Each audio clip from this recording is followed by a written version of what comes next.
اگوائی میں یہ میٹنگ ہو رہی ہے، شمیم دنائی صاحب، رشید قریشی صاحب، جاوید چودھری صاحب، ندیم خان صاحب، لال حسین مشتاق صاحب، پریم سودن جی، راجندر مناز صاحب جو جموں سے میرے ساتھ آئے ہیں، سجاد چوہان صاحب، خورشید خان صاحب، ماجد خان صاحب، گرویر سنگھ جی، حاجی منشی خان صاحب، وجاد انور صاحب، حکیم دین صاحب، ماجد شاہ جو بھی بول کے گئے ہیں، شہراز علی سینئر اور جو سینئر لیڈرز اور جو چھوٹ گئے ہوں اور یوتھ کے لیڈرز اور خاص کر آپ سب لوگ سامنے سے آ رہے ہیں، جتنے میرے دور سے بزرگ بھائی نوجوان سب کو میرا سلام، میرا آداب۔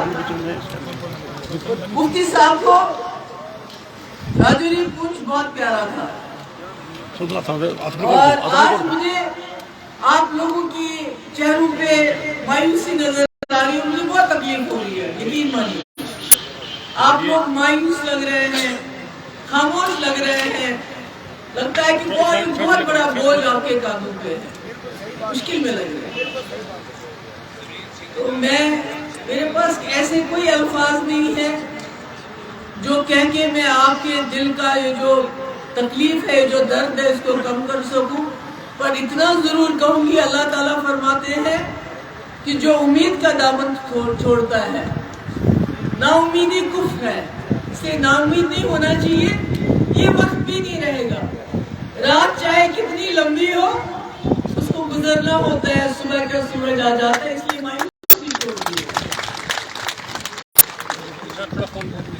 آپ کی مشکلات کا مجھے اندازہ ہے، خاص کر جو نوجوان ہیں ان کے ساتھ کیا ہو رہا ہے اس وقت مجھے معلوم ہے، سرکاری نوکریاں بہت کم ہیں، جو ہے اس میں دھاندلیاں ہوتی ہیں، بچے تیاری کرتے ہیں، محنت کرتے ہیں، پڑھتے ہیں، لکھتے ہیں، امتحان دیتے ہیں، یہ سوچ کے کہ نوکری ملے گی، بوڑھے ماں باپ کی دیکھ بھال کریں گے تو پتہ چلتا ہے کہ پیپر لیک ہو گیا، اور پیپر لیک کرنے والے کون ہوتے ہیں؟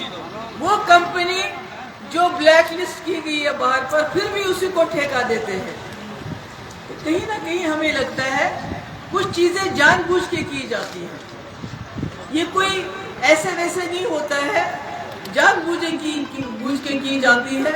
آپ کو یاد ہوگا کہ مفتی صاحب کو زیادہ وقت نہیں ملا آپ کی خدمت کرنے کا، 3 سال وزیر اعلیٰ رہے وہ، 2002 سے 2005 تک، اور اس کے بعد 10 مہینہ، مگر ان کا ایک خواب تھا، یہ جو راجوری پونچھ کا علاقہ ہے بڑا خوبصورت علاقہ ہے، اس کو میں ایسے ڈیولپ کروں جیسے یہ نہ صرف ملک کے نقشے پہ بلکہ پوری دنیا کے نقشے پہ آئے، اور یہ وجہ ہے جو انہوں نے مغل روڈ بنایا، جو انہوں نے راولہ کوٹ اور آپس میں جو کاروبار کا سلسلہ بخلیاز اور راولہ کوٹ کا شروع کیا، انہوں نے یہاں، آپ کو یاد ہوگا کہ اس وقت نوکریوں پہ بین تھی، رہبر تعلیم ٹیچر ہزاروں کی تعداد میں لگے، جو کبھی جن کی باری نہیں آتی تھی گاؤں کے بچوں کی، اس لیے ہم نے تو کوشش کی، مگر بدقسمتی سے آج پورے ملک کے حالات بگڑ رہے ہیں۔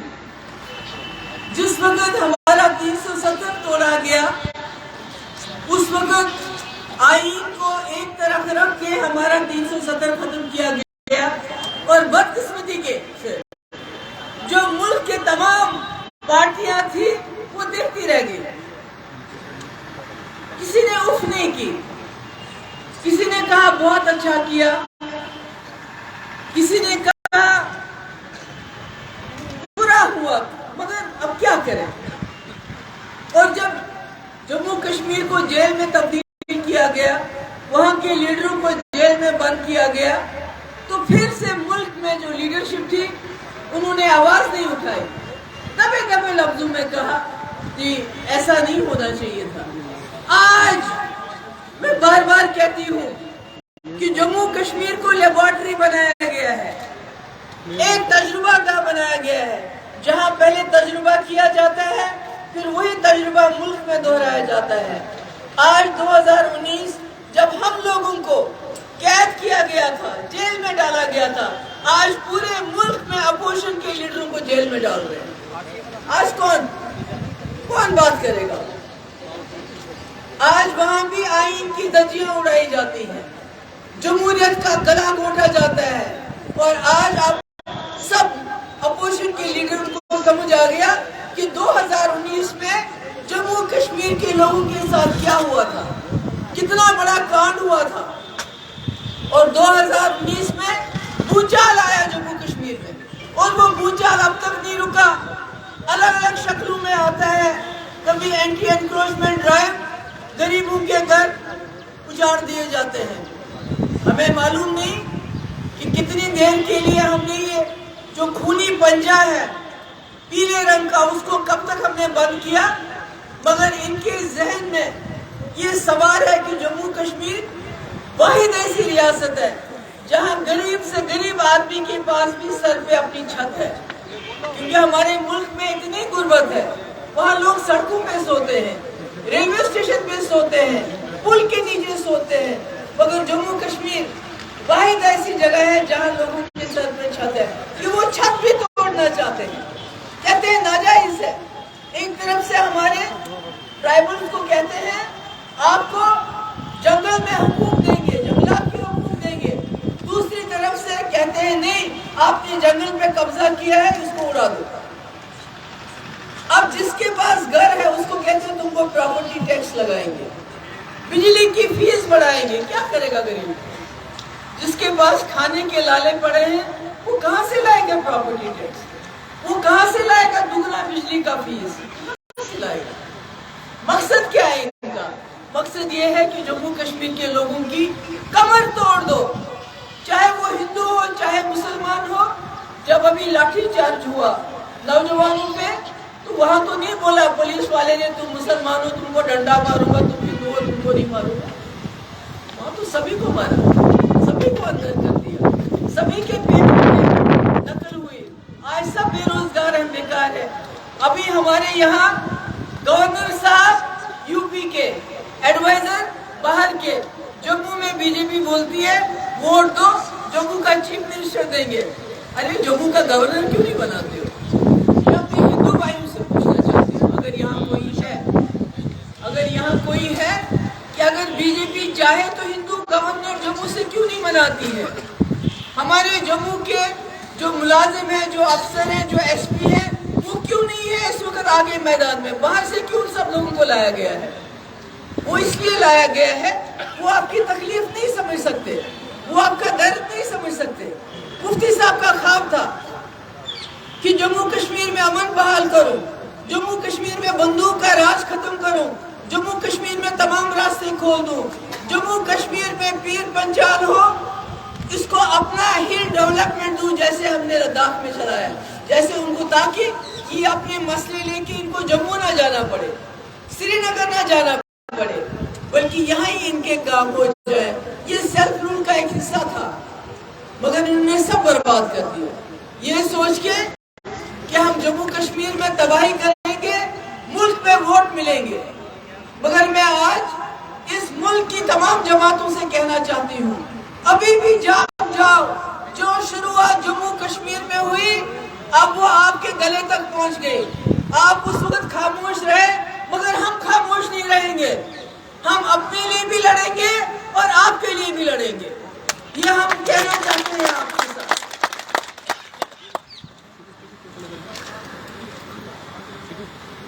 یہاں سب کچھ باہر کے لوگوں کو دیا جاتا ہے، ہماری زمین اس کو یہاں کے لوگوں کو کھدیڑا جاتا ہے، باہر کے لوگوں کو بولا جاتا ہے آپ کارخانے، ارے کون سے کارخانے کھلے؟ جموں میں کون سے کارخانے کھلے؟ کشمیر میں کون سے کارخانے کھلے؟ اور زمین فری دے دو، مگر جو جموں کشمیر کے لوگ کاروبار کرنا چاہتے ہیں ان لوگوں کو ان کے جوتے گھستے ہیں، مگر کوئی زمین نہیں ملتی۔ باہر کے لوگ ہماری ریت باجری باہر، جموں میں شراب کے کارخانے، دکانوں کے لائسنس باہر کے لوگوں کو پیتے ہیں جموں والے بیچارے، خرید کے پیسہ وہ خرچ کرتے ہیں۔ ہمارے پاس رکھا کیا ہے انہوں نے؟ ہے کیا ہمارے پاس؟ اس لیے مجھے پتا آپ صبح سے یہاں انتظار کر رہے ہیں اور بہت دور سے آئے ہوئے ہیں، مایوس نہیں ہونا ہے، ہم نے لڑنا ہے، ہر چیز کے لیے لڑنا ہے، نوجوانوں کے لیے لڑنا ہے، پراپرٹی ٹیکس کے خلاف لڑنا ہے۔ میرا غریب بھائی کہاں سے لائے گا ٹیکس؟ وہ دے گا۔ ابھی کہتے ہیں شہروں میں، مگر اس کے بعد ایک گاؤں میں بھی بولیں گے، پنچایتوں کو بھی بولیں گے پراپرٹی ٹیکس لے لو۔ اس لیے اس میں مل کے ہم نے ایک ساتھ ہونا ہے، اس کے خلاف لڑنا ہے۔ مگر ہماری سب سے بڑی لڑائی جو ہے وہ مسئلہ کشمیر حل کرنے کے لیے ہے۔ یہ جو خوف ہے، کوئی بات نہیں کرتا، گھر میں لوگ ڈرے ہوئے ہیں، بیٹھے ہوئے ہیں چپ کر کے کہ کوئی دیواروں کے بھی کان ہوتے، کوئی بات تو سن لے، پولیس والا آ جاتا ہے، پکڑ کے لے جاتا ہے۔ کشمیر کے ہزاروں نوجوان اس وقت ملک کے جیلوں میں ہیں، وہاں ایک روٹی اور نمک ملتا ہے کھانے کو۔ غریب ماں باپ کے بچے ہیں، وہ وہاں جا بھی نہیں سکتے ہیں ان کو دیکھنے کے لیے۔ اتنا ظلم ہے وہاں پر، آپ لوگ اس کا اندازہ نہیں کر سکتے کتنی تکلیف ہے۔ مگر ہم ہاتھ پہ ہاتھ دھرے بیٹھ نہیں سکتے ہیں، کیونکہ ہمارے بچے ہیں جو جیلوں میں ہیں، جو اس وقت جیلوں میں سڑ رہے ہیں، جو تکلیف میں ہیں۔ اس لیے میری آپ سب سے گزارش ہے کہ ہم اکٹھے ہو جائیں۔ یہ نیشنل کانفرنس، کانگریس، PDP، میں اس کی بات نہیں کروں گی۔ ہم سب جموں کشمیر کے لوگ، ہندو، مسلمان، سکھ، عیسائی جو بھی ہیں، اکٹھا ہونا ہے، کیونکہ آج مسلمانوں پہ عذاب شروع ہو گیا، اب ہندو پہ آ گیا۔ ہم نے سوچا تھا کہ جب ہماری بچی گجرات میں، اس کا میں نام نہیں لینا چاہتی، جب اس کے درندوں کو چھوڑا گیا تو ہمارے ہندو بھائیوں نے شاید سوچا ہو کوئی بات نہیں ہے، تو مسلمان لڑکی ہے۔ مگر جب جو پنجاب کا وہ جو اپنے آپ کو رام رحیم کہتا ہے، جس نے کئی ہندو لڑکیوں کے ساتھ درندگی کی، ان کا قتل کیا، جب اس کو چھوڑا، اس کے بعد ہمارے ہندو بھائیوں کو بھی سمجھ آ گئی یہ ہندو مسلم کا نہیں ہے، یہ کوئی ہندو راشٹر نہیں بنانا چاہتے ہیں، یہ یہاں BJP راشٹر بنانا چاہتے ہیں۔ جو ہندو، جو مسلمان ان کے ساتھ جائے گا وہ ٹھیک ہے، جو ان کے خلاف جائے گا اس کو سختی کرو، اس کو جیل میں ڈال دو۔ ہتھرس میں ایک دلت بچی کے ساتھ درندگی ہوئی، 4 کے 4 میں سے 3 چھوٹ گئے، ابھی ایک کا کیس چل رہا ہے، وہ بھی ہندو لڑکی تھی، وہ بھی دلت لڑکی تھی۔ اس لیے میں اپنے بزرگوں، اپنے بھائیوں، ہندو، سکھ، سب سے یہ کہنا چاہتی ہوں، انہوں نے ہماری حالت اتنی خراب کر دی ہے، نوکریاں نہیں، اس کے اوپر دباؤ، مہنگائی اتنی زیادہ کہ جو دال چاول کھاتے تھے اب دال چاول نہیں کھا سکتے، بجلی کا فیس بڑھانا چاہتے ہیں۔ ایسے میں ہم سب کو، یہ جو غریب، جب کسی کو فاقہ رکھو آپ 5 دن، اس کے بعد اس کو ایک ٹائم کا کھانا دے دو، وہ اسی میں خوش ہو جاتا ہے۔ یہی حال BJP نے لوگوں کا کیا، ان کو فاقہ رکھا، ان کو نوکری نہیں دیتے، ان کو خوشی دیتے ہیں، مہینے کے بعد 5 کلو چاول دیتے ہیں، آپ اسی میں خوش ہو جاتے ہو۔ آپ نوکری کی بات نہیں کرتے ہو، آپ باقی چیزوں کی بات نہیں کرتے ہو۔ اس لیے جاگ جاؤ، جاگ جاؤ۔ اور میں نے پہلے بھی کہا 370 غیر آئینی طریقے سے انہوں نے ہم سے چھینا ہے، اور انشاءاللہ میں نے کہا 370 ہی نہیں، بلکہ اللہ تعالیٰ نے چاہا سود کے سمیت ان کو واپس کرنا پڑے گا۔ اگر زندہ رہی وہ دن دیکھیں گے ہم، جب سود کے سمیت یہ لوگ آپ کو پوچھیں گے اور بتاؤ اور ہم کیا کر سکتے ہیں، وہ دن بھی آنے والا ہے۔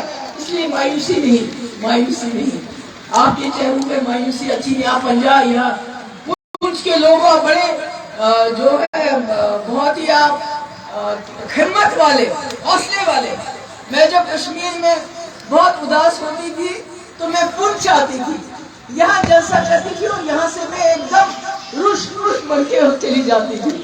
اس لیے آج بھی میں آپ کے پاس آئی ہوں، میں چاہتی ہوں آپ مجھے اسی طرح وہ طاقت دے جو آپ پہلے دیتے تھے۔ آپ حشاش بشاش سے رہیں، مایوس نہ رہیں۔ انشاءاللہ یہ دن، یہ رات نہیں رہے گی، یہ رات جائے گی، نیا دن آئے گا۔ میں یہاں سب کی جو منتظمین ہیں، اپنا میرا چھوٹا بھائی شمیم گنائی ہے، جاوید صاحب ہے، معروف صاحب ہے، ندیم خان صاحب ہے، اور ہم قریشی صاحب ہے، زون پریزیڈنٹ، ہمارے یوتھ کے کوارڈینیٹر جتنے بھی ہیں، میں سب کی شکر گزار ہوں کہ آپ نے بہت محنت کی، اور خاص کر آپ لوگوں کی بہت شکر گزار ہوں، اور انشاءاللہ اللہ تعالیٰ نے چاہا آپ کے علاقوں میں آ کے میں آپ سے ملاقات کروں گی، اور امید کروں گی اس دن آپ کے چہرے حشاش بشاش ہوں گے۔ بہت بہت شکریہ۔